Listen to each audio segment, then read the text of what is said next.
Bom dia, bom dia. Vamos aguardar o povo entrar. Bom dia, Mari. Bom dia, gente. Vamos entrando aí, tô aguardando vocês. Querida Ana, bom dia.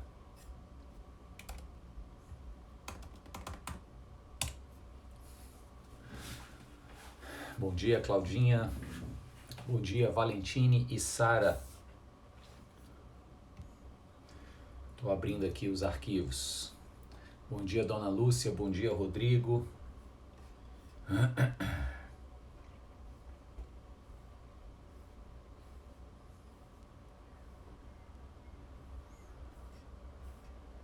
Cadê você? Manis Friedman. Bom dia, gente.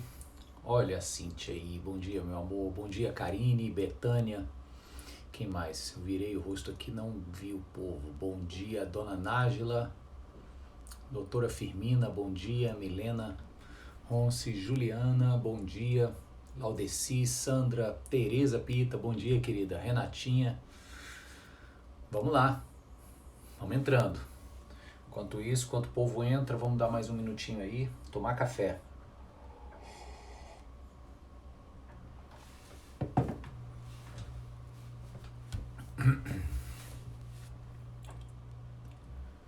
Bom dia, Monique.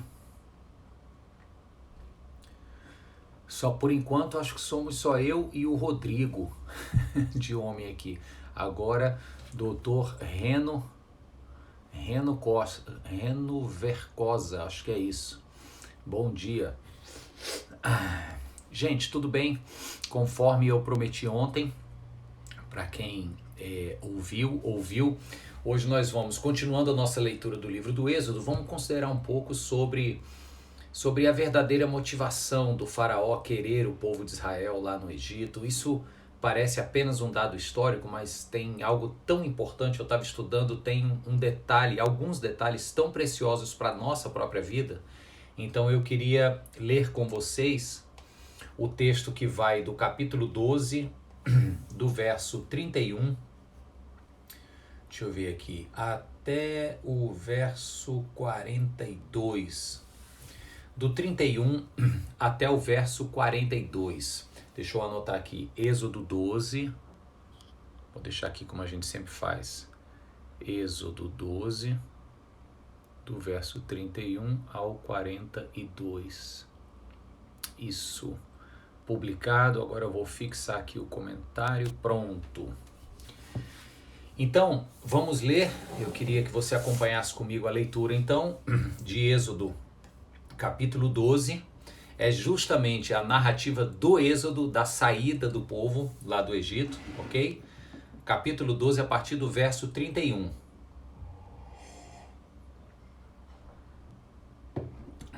Vamos lá. Naquela mesma noite, o faraó mandou chamar Moisés e Arão e lhes disse: saiam imediatamente do meio do meu povo, vocês e os israelitas. Vão prestar culto ao Senhor como vocês pediram. Levem os seus rebanhos como tinham dito e abençoem também a mim. Isso é o faraó falando para Moisés e para Arão. Os egípcios pressionavam o povo para que se apressasse em sair do país, dizendo: todos nós morreremos. Tinha acabado de acontecer a praga com a morte dos primogênitos, 10ª e última praga. Então o povo tomou a massa de pão ainda sem fermento, a carregou nos ombros, nas amassadeiras, embrulhadas em suas roupas. Os israelitas obedeceram à ordem de Moisés e pediram aos egípcios objetos de prata, de ouro, bem como roupas. O Senhor concedeu ao povo uma disposição favorável da parte dos egípcios, de modo que lhes davam o que pediam. Assim, eles despojaram os egípcios. Os israelitas foram de Ramsés até Sucote. Havia cerca de 600 mil homens a pé. Lembra que naquela época só se contavam os homens, né? Para cada homem desse, imagine uma mulher, sendo ela ou a esposa ou a mãe, ou uma irmã. Então nós estamos falando de aproximadamente mais de 1 milhão de pessoas. Que mais? Grande multidão de estrangeiros, isso. além das mulheres e das crianças, né? Grande multidão de estrangeiros de todo tipo seguiu com eles, além de grandes rebanhos, tanto de bois como de ovelhas e cabras. Com a massa que haviam trazido do Egito, com aquela massa fizeram pães sem fermento. A massa não tinha fermentado, pois eles foram expulsos do Egito e não tiveram tempo para preparar comida. Verso 40. Ora, o período que os israelitas viveram no Egito foi de 430 anos. No dia em que se completaram os 430 anos, todos os exércitos do Senhor saíram do Egito. Isso é uma referência ao povo de Deus, os hebreus, lá no Egito. Assim como o Senhor passou em vigília aquela noite para tirar do Egito os israelitas, estes também devem passar em vigília esta mesma noite para honrar o Senhor por todas as suas gerações. Aqui, Moisés está começando a orientar o povo sobre como eles iriam, dos anos para frente, todos os anos, fazer menção a esse episódio aqui. O fato de terem saído sem fermentar o pão, eles instituíram o festival dos pães ázimos, ou dos pães sem fermento, para lembrar dessa saída.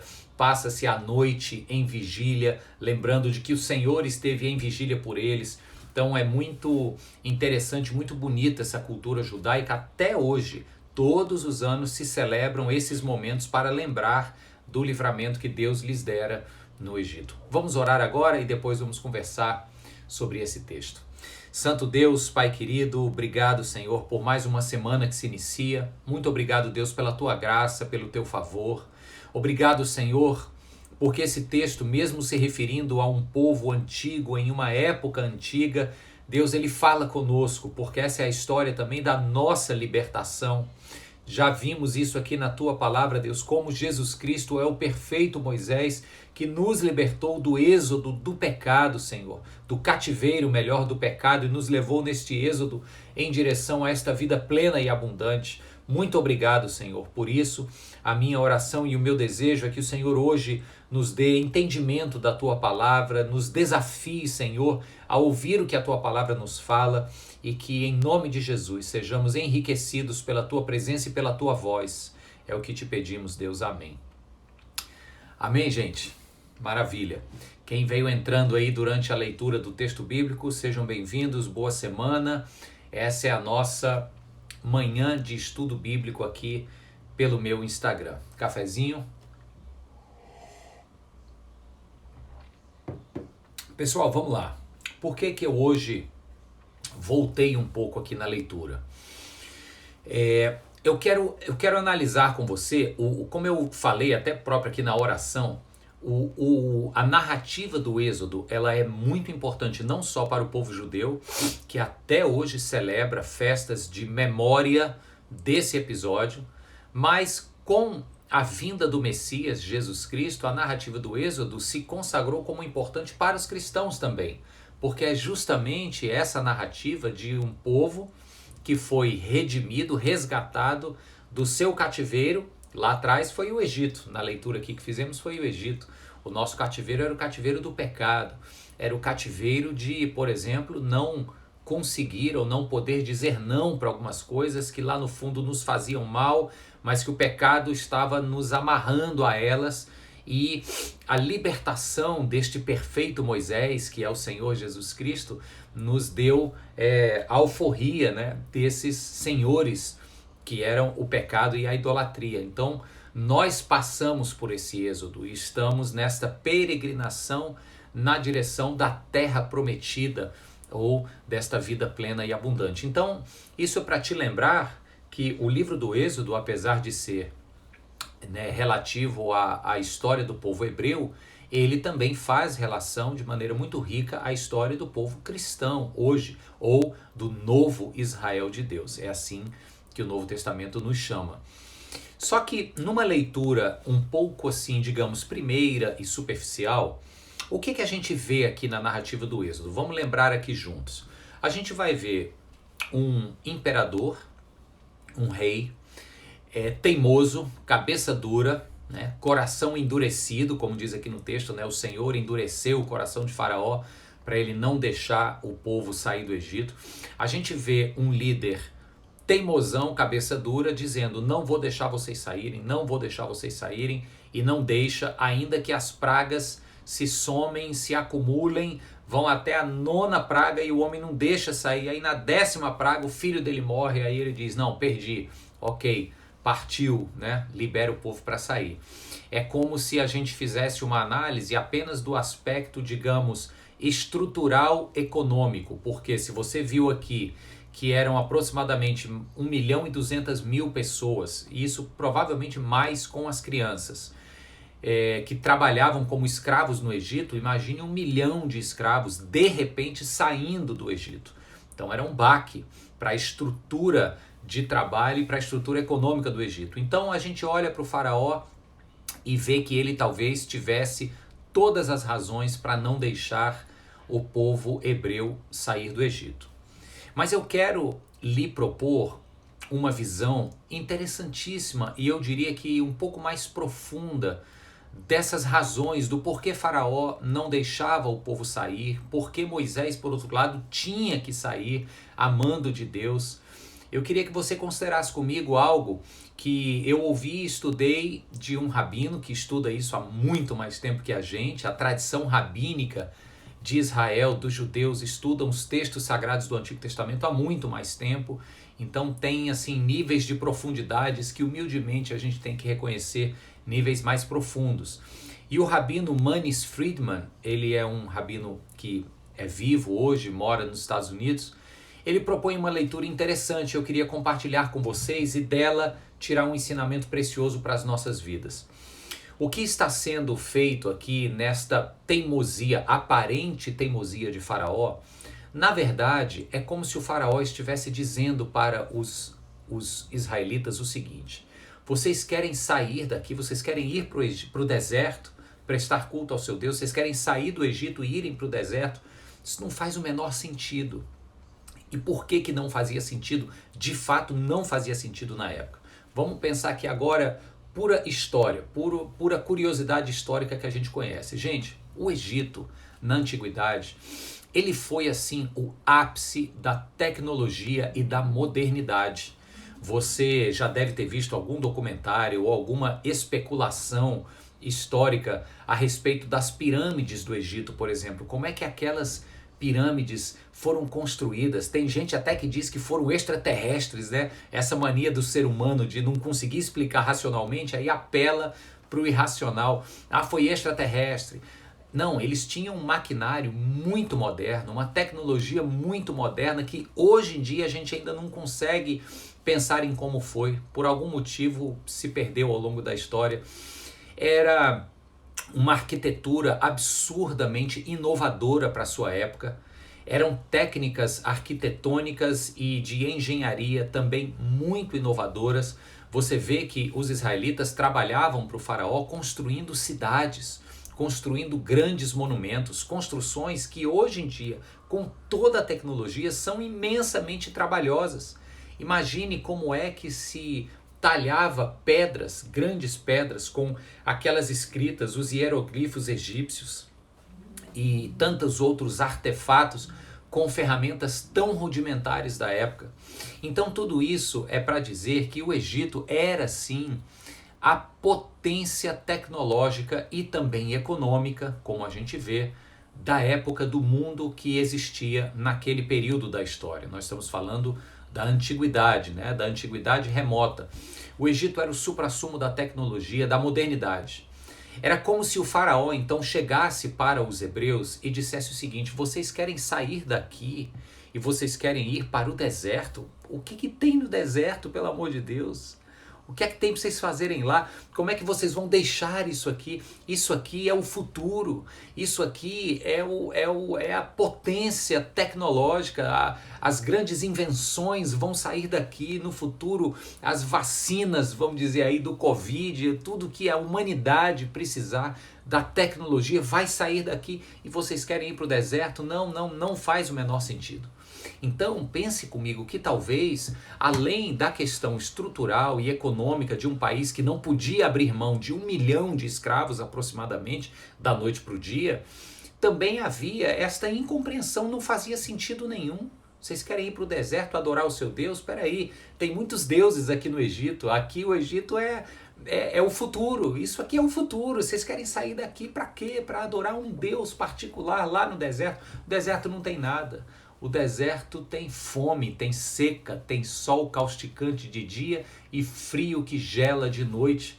Vocês querem fazer o que no deserto? Essa é uma abordagem interessantíssima, porque ainda que saibamos que o faraó era um déspota, era um tirano, era alguém que não tinha amor e cuidado algum pela vida dos que para ele trabalhavam, mas ao mesmo tempo não era apenas um líder birrento, teimoso, que batia ao pé e dizia não vou deixar embora. Era alguém muito inteligente. Ele era, aliás, elevado à categoria de uma divindade. Os faraós eram cultuados e reconhecidos como semideuses. Então imagine que Moisés está falando com esta divindade, dizendo o seguinte: nós vamos sair daqui debaixo de toda a tua inteligência, debaixo de todo o progresso que o Egito propõe, debaixo de toda a tecnologia promissora que a humanidade ainda vai levar milênios para conseguir decifrar. Nós vamos sair daqui e nós vamos adorar um outro Deus que você não conhece no deserto que não tem nada. Então, eu estou chamando a sua atenção e estou repetindo isso, você que está comigo nesse estudo hoje, para você pensar que o seguinte, que na cabeça do faraó não fazia sentido algum deixar o Egito, deixar o suprassumo da tecnologia, do avanço e do progresso promissor para irem para o deserto, um lugar que não tinha nada, um lugar desconhecido, para adorarem a um Deus igualmente desconhecido. Só que aí tem um porém, queridos. Este Deus que para Faraó era desconhecido, já havia se revelado para Moisés, já havia se revelado para o povo, não exatamente para aquela geração, mas para a geração de seus pais, seus ancestrais. Vamos lembrar que desde a época lá de Abraão, que gerou Isaac, que gerou Jacó, que gerou as 12 tribos de Israel e emigraram para o Egito, aquele povo ali já era um povo que tinha um conhecimento próximo de um Deus que fazia distinção de todas as outras relações religiosas de sua época, porque era um Deus que se revelara pessoal e intimamente para o povo. Ele dizia e diz diversas vezes na Escritura: eu sou o Deus de seu pai Abraão, Isaac e Jacó. Com isso ele está dizendo que é um Deus pessoal, não é apenas um Deus familiar, é um Deus íntimo, é um Deus que caminha na história dos meus pais ancestrais e que agora ouve o meu clamor aqui no Egito e que veio em nosso socorro nos resgatar daqui e nos levar para uma terra plena que ele nos prometeu. Vai ter um deserto pelo meio do caminho. Não serão apenas 3 dias, como Moisés estava propondo ao faraó, que deixassem eles irem ao deserto cultuar a Deus por 3 dias. Serão 40 anos. Mas o povo sabia que este Deus o estava chamando para o deserto. E quando Moisés então vai ao faraó dizer isso, nós temos que ir ao deserto cultuar o nosso Deus, já entendemos que não fazia sentido para a cabeça do faraó essa história de sair da terra do progresso para ir para a terra do nada, para o deserto. Já não fazia sentido isso. Já não fazia sentido deixar as divindades conhecidas e adoradas no Egito para se adorar uma divindade que para ele era desconhecida. Só que tinha um porém, e é nesse porém que eu quero chegar. Não é que o povo de Israel estava pedindo permissão para ir ao deserto adorar a Deus. Eles estavam dizendo, na verdade, e é Moisés quem leva essa palavra, que eles não tinham outra opção senão irem para o deserto. Eles não estavam pedindo apenas a permissão, eles estavam dizendo que haviam sido chamados por Deus para irem adorá-lo no deserto. Deus disse que estava aguardando o povo no Monte Sinai, e ali no Monte Sinai haveria de revelar toda a sua vontade para o povo. Então, não é que estava na mão de Faraó deixar ou não deixar ir, né? O coração dele estava duro, ele parece estar insistente, teimoso, porque na verdade a gente já entendeu que não fazia sentido algum o pedido que Moisés estava pedindo para deixá-los irem ao deserto, mas na verdade por trás desse pedido, o que Moisés estava dizendo é o seguinte: olha, mesmo o Egito sendo o que é, tendo o que tem e sendo tão promissor do ponto de vista tecnológico, econômico, de progresso, ainda assim, nós não podemos deixar de obedecer o convite do nosso Deus, que está nos aguardando no deserto. Queridos, eis agora a ponte para encostar no nosso dia, aqui e agora. O que é que isso diz para mim aqui e agora? É que Moisés, diante de Faraó, faz uma afirmação de muito sacrifício. Deixe o meu povo ir. Nós vamos ao deserto adorar o nosso Deus.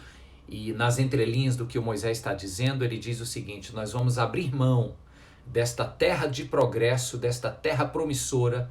Nós vamos deixar de ser parte do aparente progresso da humanidade para irmos para o deserto, para a terra do nada, começar do zero. E vamos fazer isso em obediência ao nosso Deus. O que é que aconteceu ao longo da história? Aí o Senhor Deus levou o povo, um braço forte, libertou, fez do povo hebreu uma grande nação, o povo judeu se constitui. Os anos passaram, os séculos passaram, os milênios passaram.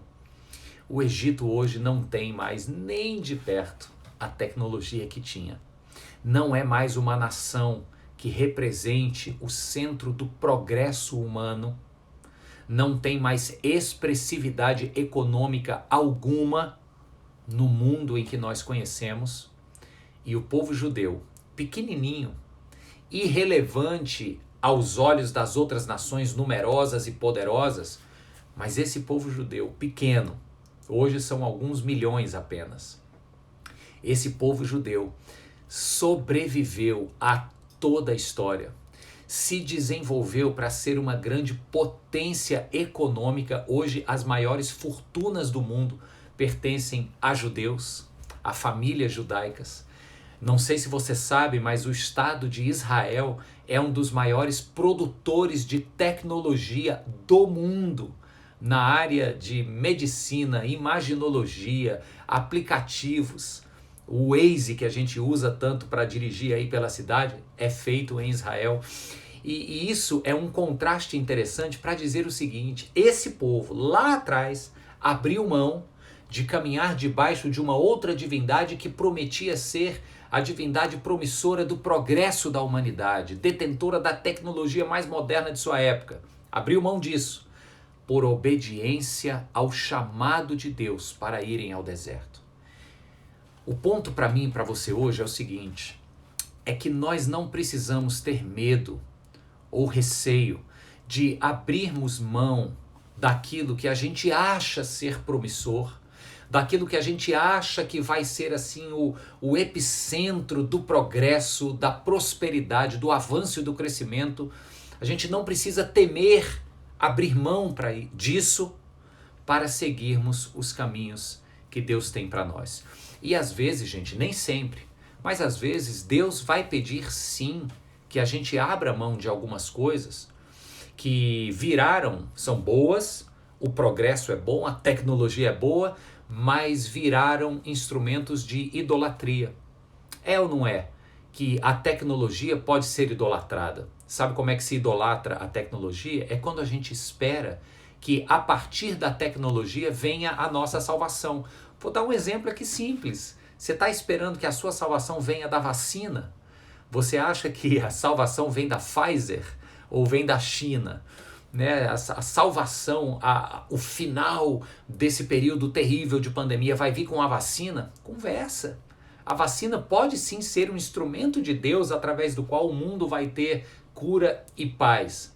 Mas tem pessoas que colocam a sua esperança nesta medicina laboratorial e aí projetam para vacina, um exemplo que eu estou dando, né? O ídolo de salvação. Tem vezes que Deus vai pedir para a gente repensar as nossas idolatrias, abrir mão delas. E às vezes quando a gente coloca muita confiança no poder de progresso e tecnológico dos Egitos aí das nossas vidas, seja a tecnologia, seja o dinheiro, seja a idolatria que se faz às vezes de uma carreira, de uma imagem pessoal, de um sucesso individual, sabe? Deus vai pedir para a gente abrir mão disso e vai chamar a gente para um lugar onde Ele está nos aguardando para fazer de nós um povo pleno. Este lugar primeiro tem cara de deserto, para depois assumir a cara de terra prometida. Não tenhamos receio de dizer não e de romper com aquilo que tem cara de progresso, cara de avanço, com aquilo que tem discurso promissor, mas que na verdade é um reino de idolatrias, para irmos na direção daquilo que Deus nos promete, ainda que a priori tenha cara de deserto, mas que depois assuma e consuma a promessa de terra prometida. Quando Jesus ressuscitou, ele encontrou com alguns dos discípulos e mandou um recado para os demais discípulos. Disse assim: sigam para a Galileia, porque eu lá estarei esperando vocês. Eu gosto dessa afirmação de Jesus porque isso é um paradigma. Quando o Senhor nos chama para algum lugar, quando o Senhor nos tira de um ambiente de escolhas idólatras, rendidas aos ídolos da cultura da nossa época, e nos envia a um outro lugar, às vezes a priori de privação, de renúncias, mas prometendo estar presente conosco e prometendo nos dar uma vitória final. O Senhor nunca nos manda ao desconhecido, Ele sempre nos convida a um lugar onde Ele já está.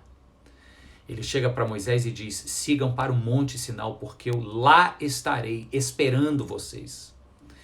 Manda dizer para os meus discípulos que eu estou na Galileia esperando por eles. Ou seja, a gente segue numa direção onde Deus já está agindo à nossa espera para que a gente se una ao que Ele está fazendo.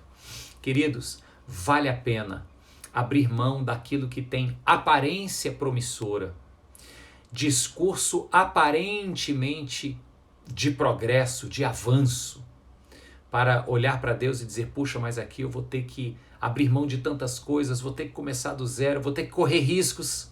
O povo de Israel foi. E hoje é uma das nações mais promissoras da terra, se não a maior de todas, porque persistiu e resistiu e existiu durante as maiores atrocidades da humanidade, dentre elas o Holocausto, e ainda está pungente, viva, cultuando a Deus, celebrando as festas memoriais. É verdade, não entenderam ainda a presença do Messias entre nós, mas Deus tem um plano especial lá para eles e esse é um outro assunto, ok? O ponto aqui é apenas dessa escolha, como Deus honrou essa escolha. Não vamos ficar no Egito. Poderíamos ficar aqui seria confortável, ainda que fosse trabalho escravo, mas pelo menos tinha comida na panela, tinha a promessa da construção de um mundo tecnológico e de progresso. Mas optaram em ir para o deserto, porque era no deserto que Deus os estava esperando para os abençoar. Que esse seja o movimento das nossas vidas, que não tenhamos medo ou receio de abrir mão daquilo que aos olhos mundanos e idólatras pareça ser extremamente promissor, mas que a gente sabe que vai exigir de nós um preço de nos rendermos aos ídolos da nossa cultura e possamos seguir na direção dessa terra prometida, na direção desse lugar onde Deus diz: olha, pode não ser fácil, mas eu garanto que estarei com vocês no caminho e estarei por vocês lá na chegada. Que Deus nos fortaleça nessa caminhada, que Deus nos ajude neste êxodo, que o Senhor de fato mostre a sua presença enquanto vamos e a sua grandiosa presença quando chegarmos. Que o Senhor te dê esta força em nome de Jesus. Feche os seus olhos mais uma vez, eu queria orar com você para a gente encerrar o nosso estudo hoje. Senhor Jesus, Tu és aquele que nos liberta, Tu és aquele que nos oferece uma vida nova, Tu és aquele que nos abre os olhos para enxergar que tudo o que em outro tempo valorizamos, por ter aparência de progresso, por ter, ó Deus, promessas de sucesso, mas que lá no fundo a gente sabe que exigiriam de nós tantas concessões, tanta idolatria, Deus, a gente ia ter que relativizar tanta coisa, Deus, a gente lá no fundo sabe disso, mas a gente vive numa sociedade, Deus, tão competitiva, Deus, tão de vistas, tão de aparência, que muitas vezes a gente acaba se dobrando a esses ídolos.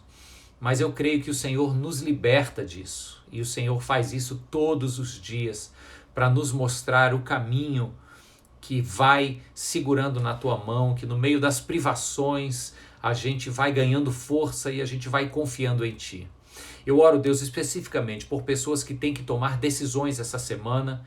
A segunda-feira começa prometendo uma semana, meu Deus, de desafios, seja na parte profissional, pessoal, familiar, física. Eu oro para que o Senhor nos dê forças, nos dê entendimento, que o Senhor nos dê sabedoria para lidarmos com os nossos filhos, com os nossos cônjuges, que o Senhor nos dê, ó Deus, mansidão para caminharmos, Deus, de mãos dadas contigo, no meio desse deserto, com os olhos fixos em ti, crendo na tua promessa. Que assim seja, Deus, e que isso nos fortaleça, em nome e para a glória de Jesus, e juntos dizemos amém e amém. Muito bom, pessoal. Glória a Deus. Que tempo precioso de estudo. Deixa eu ver, são 9:02. Muita gente aqui dando amém, muita gente aqui acenando a mãozinha, tem gente botando cara de choro. Que bênção, fico feliz que Deus tenha falado com você, continue falando, com licença.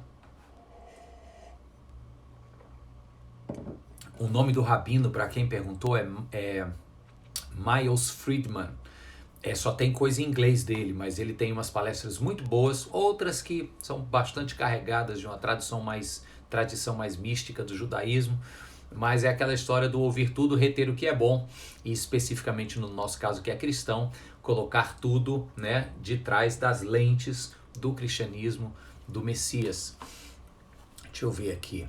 A Raimunda Loureto tá comigo também, a Simone, quem mais? A Martinha, o Rodrigo, já falei, o Arthur, gente, é tanta gente, a Diala Lucena interagindo bastante, que legal, Diala. A Ana Cláudia, muito bom, Ana Cláudia, tá com você, o Eliomar, a Loja Maninha, Loja Maninha sempre, novidades, maravilha, muito bom. Ana Paula, Samuel, tudo bom, Samuel? Um abraço aí para você e para o seu pai.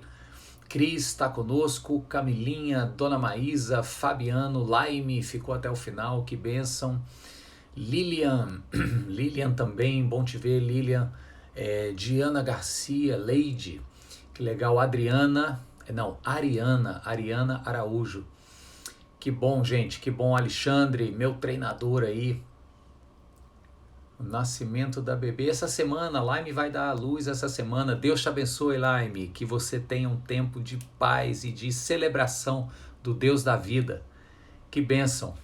Pessoal, Fabiano dizendo aí que precisava dessa palavra. Amém, Fabeco. Deus te abençoe, irmão. Jéssica, Zió, Grazi, puxa, que legal. Muita gente nova, muita gente participando. Soares. Pronto, e Dona Anitta, maravilha, Dona Anitta, Valentine, um coraçãozinho para você também. Camilinha, bom dia, Camilinha.